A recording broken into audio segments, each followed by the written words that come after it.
오늘 읽은 본문 말씀은 고린도전서 12장이지만 고린도전서 그 배경을 다시 한번 짚어보고 오늘 본문을 다시 살펴보면은 더욱더 말씀에 도움이 될 것 같습니다. 고린도전서의 배경은 이렇습니다.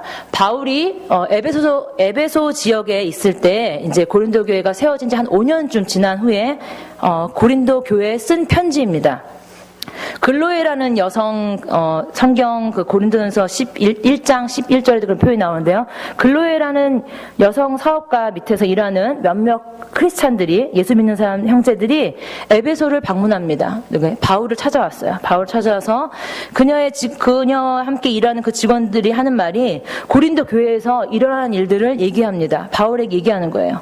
어떠한 얘기를 하냐면 교회 안에 분파가 일어나서 서로 질투하고 분쟁하고 있다는 것입니다.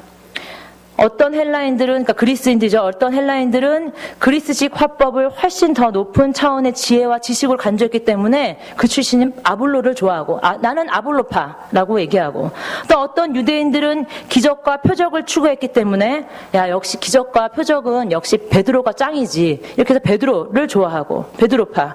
또 어떤 사람들은 엘리트주의를 내세워서 인간인 사도들은 다 따를 필요 없다. 우리는 오직 그리스도뿐이다. 라면서 그리스도파, 그리스도만 따른다. 그리스도 외에는 아무것도 없다. 라는 그리스도파. 또 어떤 사람들은 다른 사도들에 비해서 바울이 뛰어나다는 사실을 주장하면서 역시 사도하면 바울이 짱이지 하면서 바울을 따르는 바울파. 이렇게 네파 등으로 아볼로파, 그리스도파, 그 다음 베드로파, 바울파 이런 식으로 주장을 하게 된 거예요. 이 소식을 들은 바울은 마음이 상당히 안 좋았겠죠. 왜냐하면 개척 당시에는 우리가 정말 예수 그리스도의 이름으로 몸된 교회를 세웠는데 이게 안에서 예수 그리스도를 믿어야 될 그 사람들이 그 믿음을 가르친 지도자들에 따라 파가 나뉘기 시작한 겁니다. 그래서 바울은 이 편지를 적으면서 이 문제를 해결하고자 열심히 이제 편지를 고린도 교회에 쓰고 있는 가운데 고린도의 성도들에서 신임을 받고 있는 또 3명의 사람이 등장합니다. 고린도전서 16장 17절에 나오는 이름인데요. 스데바나, 부드나도, 그 다음에 아가이고 이렇게 3명이 바울을 찾아옵니다. 바울을 찾아와서 이들은 고린도 교회 성도들이 안고 있는 이거 파만 나누는 문제가 아니라 그 외에도 너무나도 많은 문제가 있다라고 다시 한번 또 바울에게 고백을 합니다. 바울이 잠잠히 들어서 정리된 내용이 뭐냐면 고린도전서 5장부터 15장까지 쭉 나와 있습니다. 다 여기 제가 설명할 수 있는 큼직큼직한 사건들만 제가 간략하게 정리해드리면 성적 부도도, 그러니까 교회 성도 안에서 한 형제가 근친상간의 죄를 범했습니다. 하지만 성도들은 이 사건을 대수롭지 않게 여기는 거예요. 그래서 이 사건에 대해서 여러 의견들이 개진하는 가운데 어떤 사람들은 크리스찬에 자유의지 주지 않았느냐, 자유함을 주장합니다. 그러면서 우리 이 또한 성도들끼리는 또 그렇게 주장하는 사건도 있었고 또 성도들끼리 서로 고소하면서 법정에 서는 일까지 또 벌어집니다. 또 어떤 사람은 그러니까 헬라 철학의 이원론에 심취하였습니다. 그러니까 이원론이 뭐냐면요, 육체 따로 영혼 따로 라는 겁니다. 그래서 그 이원론이 어떤 걸 주장하면 그들은 육체에 행하는 일은 영혼에 어떠한 영향도 미치지 않는다. 그러니까 그렇게 생각하기 때문에 어때요? 내 마음대로 내 몸을 마음대로 굴리는 거예요. 그래서 창녀촌을 돌아다니면서 마음대로 성적 스트레스를 다 해소하고 또 내 몸에 들어가고 싶은 거 마음대로 하고 싶은 거예요. 거의 폭식까지 하는 어떤 그러한 내 몸을 육체를 아무렇게나 하는 거예요. 왜? 영혼과 육체는 따르기 때문에 이런 이원론을 가지고 있었던 것입니다. 이러한 문제를 가지고 저런 문제를 나누는 가운데 이제 바울이 그걸 들으면 또 바울에게 또 하는 얘기가 또 뒷부분에 나오는 고린도서 얘기 나오는 있지만 또 여자들이 머리에 수건 쓰는 문제에 대해서 논란이 되고 있습니다. 그런데 이제 이 상황을 아셔야 되는 게 뭐냐면 그리스 로마 세계는요, 여성의 인구가 부족의 현상이 뚜렷했기 때문에 로마 여자들이 보통 10대 초반에서 10대 중반에 결혼을 했다고 합니다. 내가 여기서 태어났어야 되는데. 그래서 벌써 할머니가 돼야 될 나이가 됐는데 이때 결혼해야 되니까 법적 혼인 가능 연령이 한 12세였다고 해요. 그래서 결혼한 여자는 공공장소에서 머리에 수건을 써야 했습니다. 그 수건을 쓰는 의식은 뭐냐면요, 이 수건은 혼인 사실을 알리는 표시였어요. 그래서 머리에 수건을 쓰지 않은 여자는 당연히 미혼이라는 사실을 알 수 있었고, 또 결혼한 여자가 머리에 수건을 쓰지 않으면 남편을 욕되게 하는 행위라고 생각을 했기 때문에 난잡한 성관계를 즐기는 여자들로 간주하는 분위기였습니다. 그래서 이제 성전에서 뭐 수건을 안 쓰는 이제 이런 문제가 고린도전서 뒷부분에 나오는 겁니다. 그 외에도 고린도 교회에 일어나는 수많은 사건들이 있습니다. 그러면서 이 문제들을 들은 바울은 하나하나 거기에 대해서 다시 한번 정말 예수 그리스도의 복음 안에서 어떻게 하면 우리가 살아가야 되는 것을 답변을 해주고 있는 것이 바로 고린도전서에 나와 있는 내용입니다. 그러면 고린도 교회의 문제들의 수많은, 제가 뭐 다 읽어야 하지 않았지만 이 지금 간략하게 나왔던 이 문제들의 핵심적인 근본적인 원인이 있지 않을까 생각해 봅니다. 원인이 무엇일까요? 교회에서 다루어야 할 주제가 영적인 것입니다. 그죠?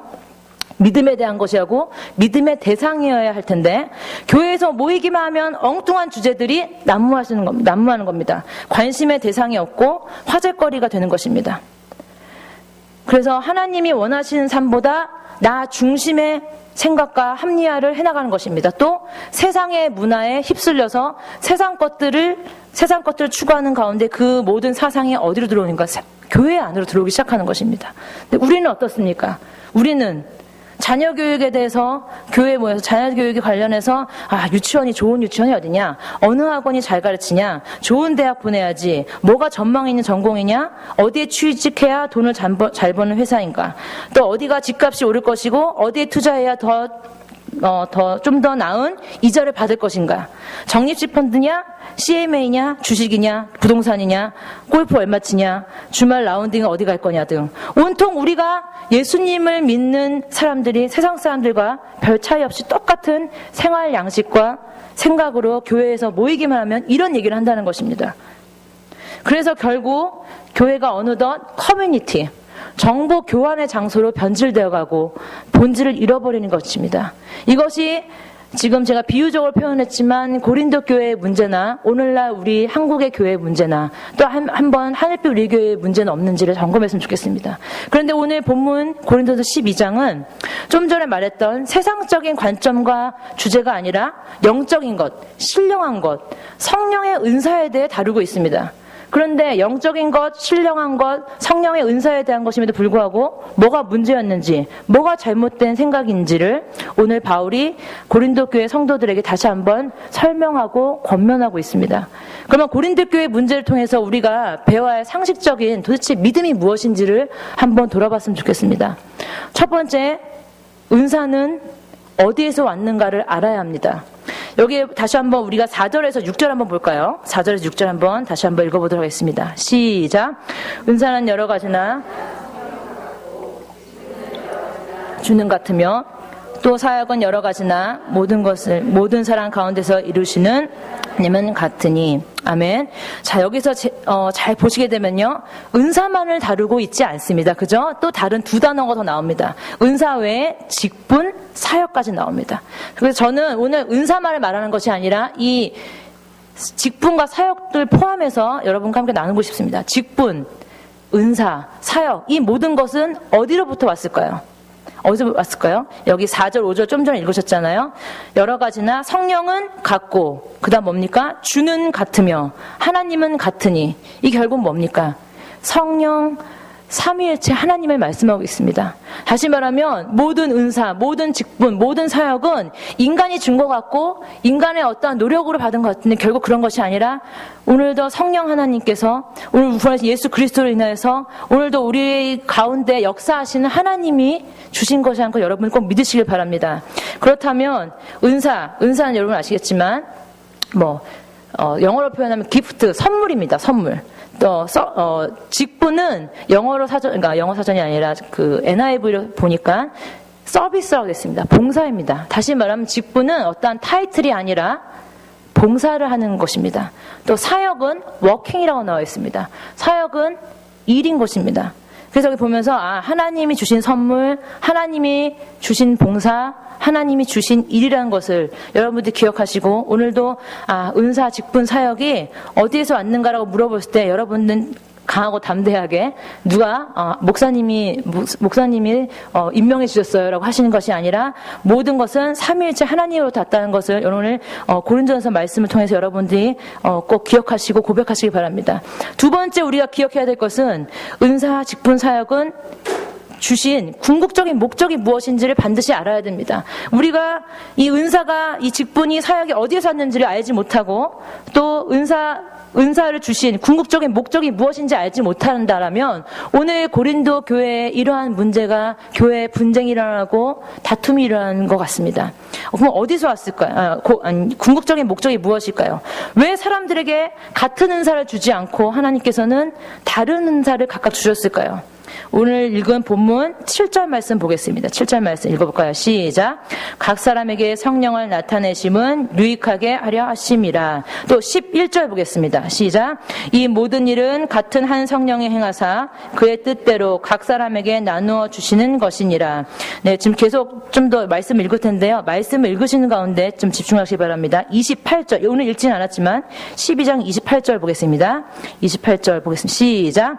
하나님이 교회 중에 못 교체하셨으니 첫째는 사도요, 둘째는 선지자요, 셋째는 교사요, 다른 사람은 긍휼을 향한 자요, 그 다음은 병 고치는 은사와 서로 돕는 것과 다스리는 것과 각종 방언을 말하는 것이요.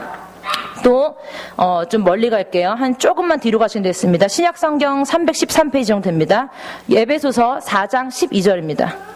에베소서 4장 12절, 신약성경 313페이지 정도, 제가 가진 성경으로 4장 12절에서 16절, 좀 길지만 말씀을 집중해서 보셨으면 좋겠습니다. 에베소서 4장 12절에서 16절까지 천천히 한번 읽겠습니다. 같이 시작. 이는 성도를 온전하게 하여 봉사의 일을 하게 하며 그리스도의 몸을 세우려 하심이라. 우리가 다 하나님의 아들을 믿는 것과 아는 일에 하나가 되어 온전한 사람을 이루어 그리스도의 장성한 분량이 충만한 데까지 이르리니, 이는 우리가 이제부터 어린아이가 되지 아니하여 사람의 킹수와 간사한 유혹에 빠져 온갖 교훈의 풍조에 밀려 요동하지 않게 하려 함이라. 오직 사랑 안에서 참된 것을 하여 범사에 그에게까지 자랄지라. 그런 머리니 곧 그리스도라. 그에게서 온 몸이 각 마디를 통하여 도움을 받음으로 연결되고 결합되어 각 지체의 분량대로 역사하여 그 몸을 자라게 하며 사랑 안에서 서로 세우느니라. 아멘.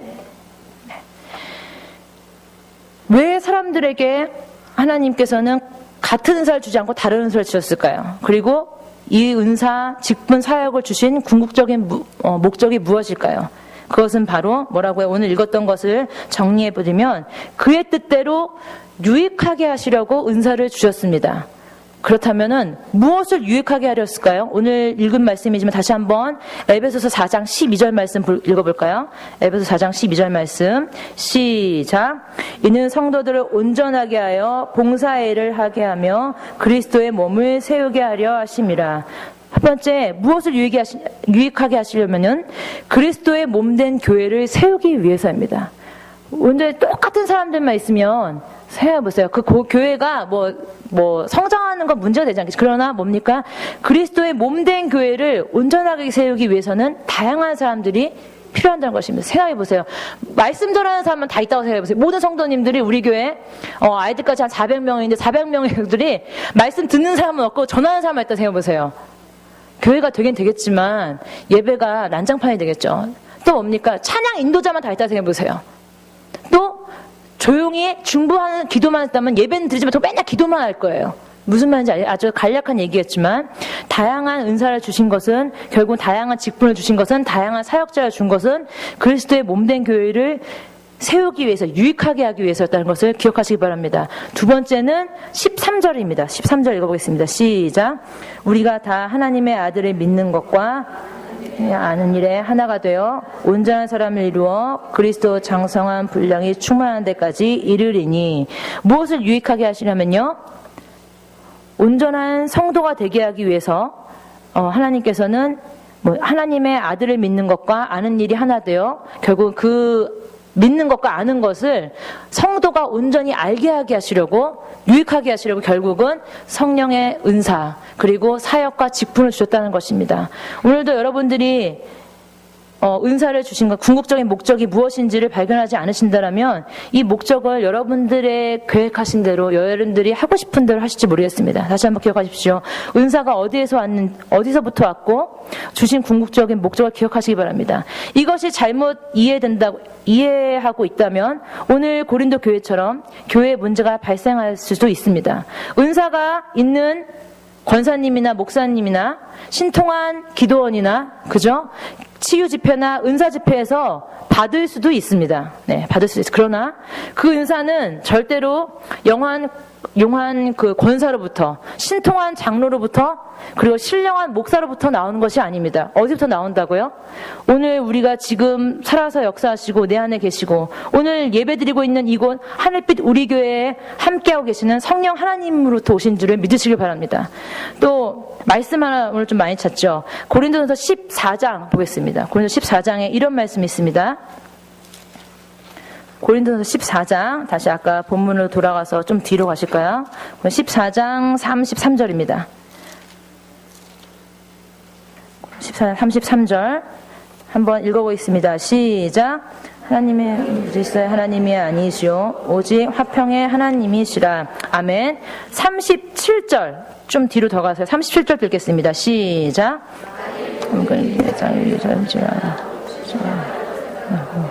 너에게 편지하는 이 글이 주의 명령인 줄을 알라. 한 번 뒤에 더 읽겠습니다. 만일 누구든지 알지 못하면 글지 알지 못하는 자라. 그런즉 계속 내 형제들아 예언하기를 사모하며 방언하기를 금하지 말라. 모든 것을 품위 있게 하고 질서 있게 하라. 또 우리가 간과하지 말고 꼭 기억했으면 하는 것은요. 모든 은사, 직분, 사역 가운데서는 반드시 질서 있게 하시길 축복합니다. 질서 있게 하셔야 됩니다. 저를 포함해서 우리 전사님들 일곱 분이 계시죠. 우리 교회 일곱 분이 계셔서 각 부서 섬기고 계십니다.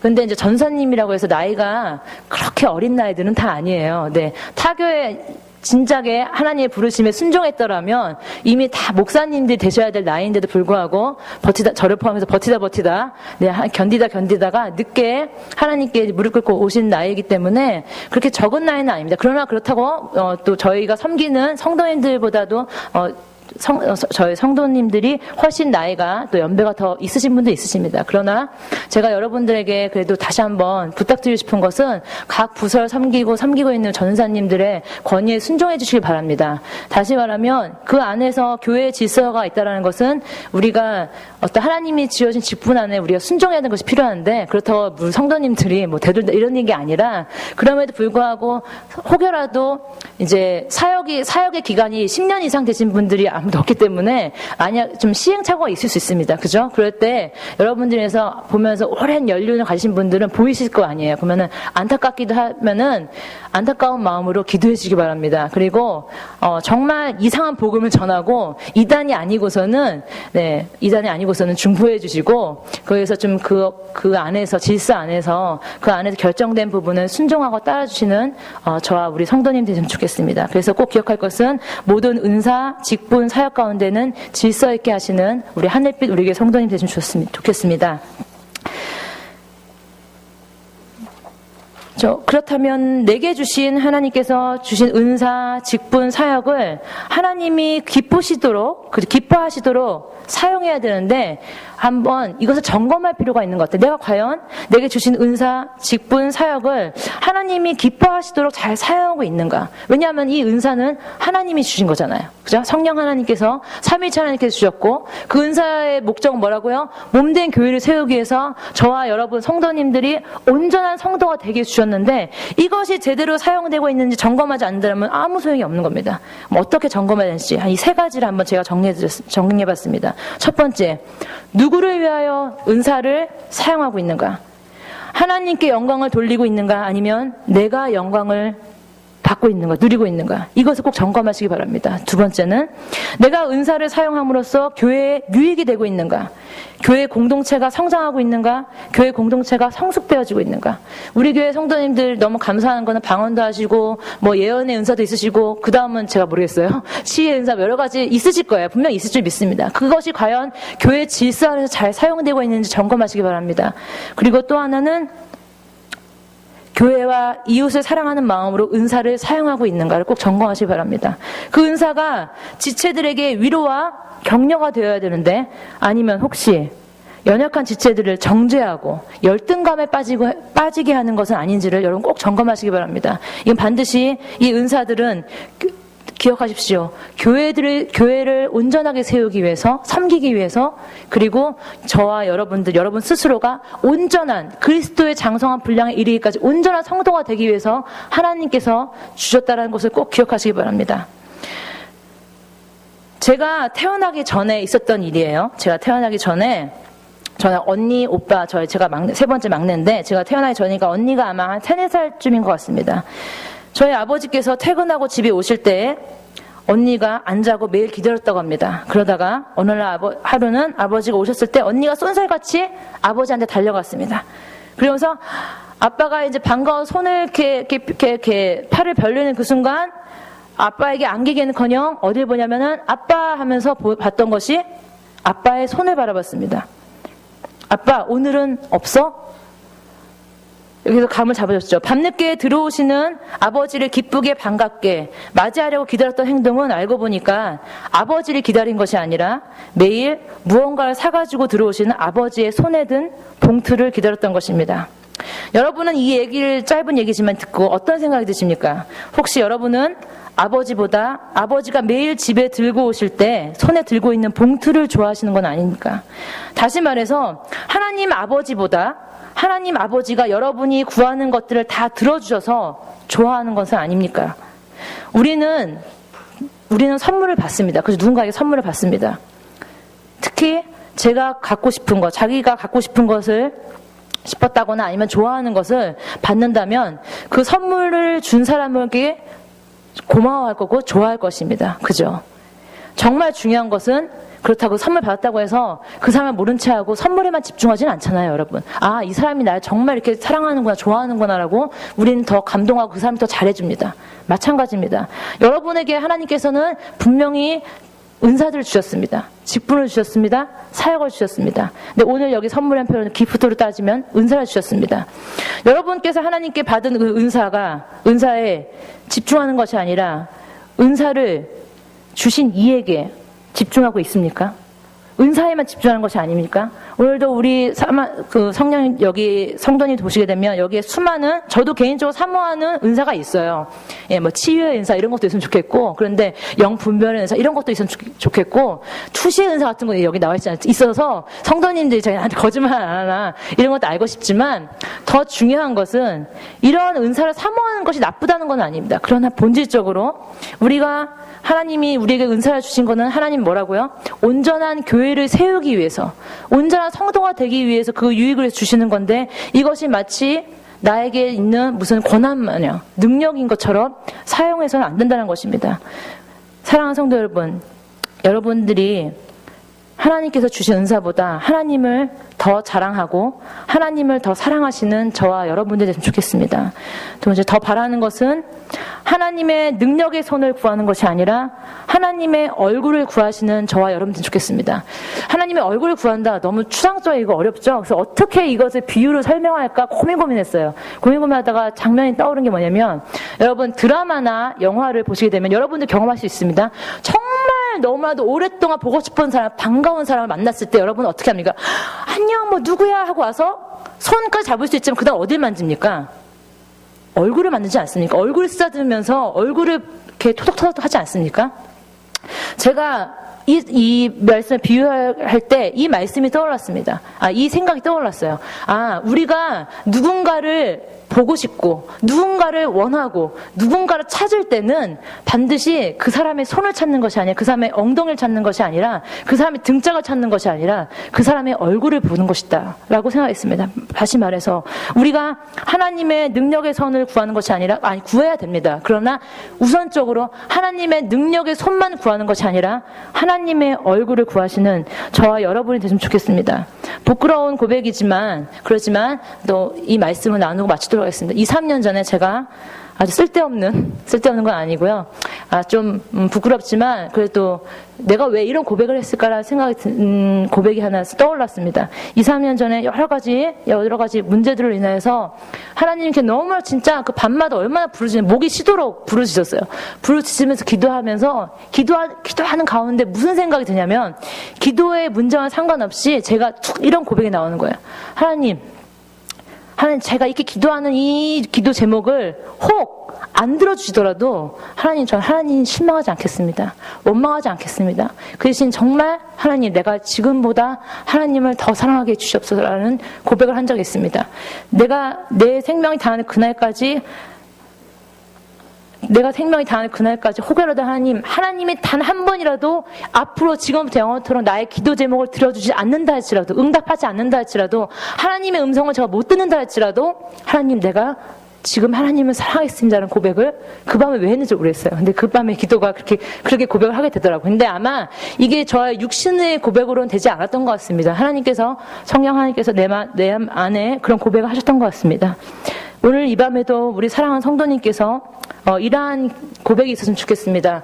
여러분 하나님께서 주시는 은사, 직분, 사역 너무나도 잘 감당하셔야 됩니다. 더 중요한 것은 그것을 감당하기 위해서는 나의 능력은 절대 할 수 없습니다. 하나님을 더욱더 사랑해야지만이 하나님이 그 능력을 공급해 주셔야지만이 오늘도 이 밤에도 우리가 이 사역을 감당할 수 믿습니다. 우리 같이 한번 우리 한 목소리로 반주해 주시고 같이 기도하겠습니다.